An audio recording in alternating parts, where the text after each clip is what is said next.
ahead guys. Live here, live. We have a live. Go ahead guys. Yes. Amal lang ang gimutay dalaw pila. Biya bang pa go zoom ka. Dili go zoom ka. Dili go. Nang Asma mo guys. Go zoom le to tuman le vai tha yu ko ta vai hoy.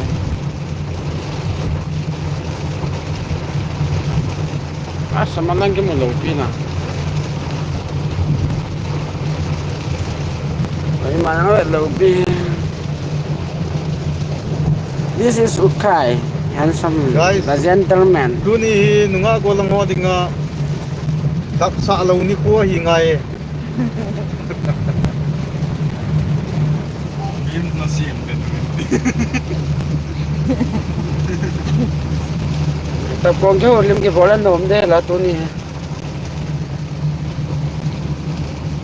Kéo bên này nó sạch bên này là.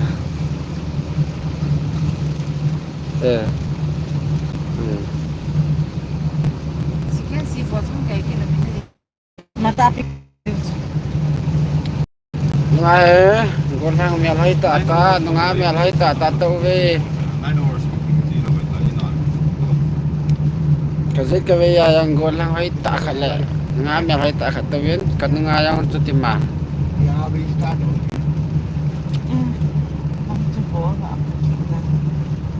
He goes in Haryana. Acha, lang chút total ya Delhi bang haja. Delhi azu le Haryana zulo. Mà này cái tổ mùa ra luôn phải này.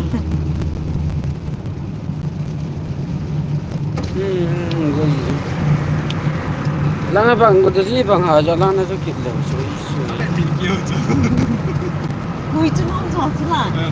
Yes sama.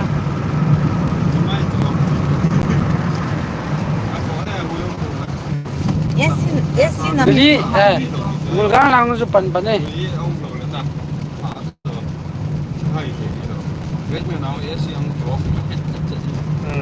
Hai nom ji lo ji yes. Kat sama. 90% guys ke net yang kecai dito. 90% bawa tay.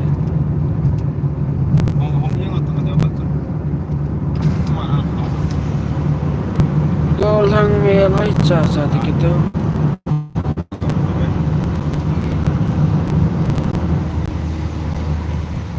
Ni dengan tu go so lo. Ang khat ni la lai. Ambience mo lim phak ko na pat su ji tu na.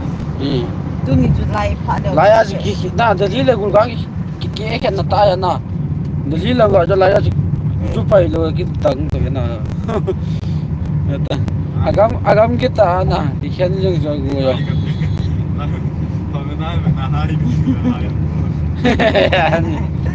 Ya kalai. Agam kita abang dari ta agu yang dikhen jeng jeng sapat. Mr. Seba ba ang comment siya. Kelvin si Kelvin. Masa sampai mentok. Ya na. Hah? Iya, Subscribe pi loy vo. Havet na naveven. Share win lang. Sung ke ki ano mo le yang la navet lo ta yang la havet nang chung. Play ven lang chung ma khulai le ati ven lang. Sung ke le dik lo ta.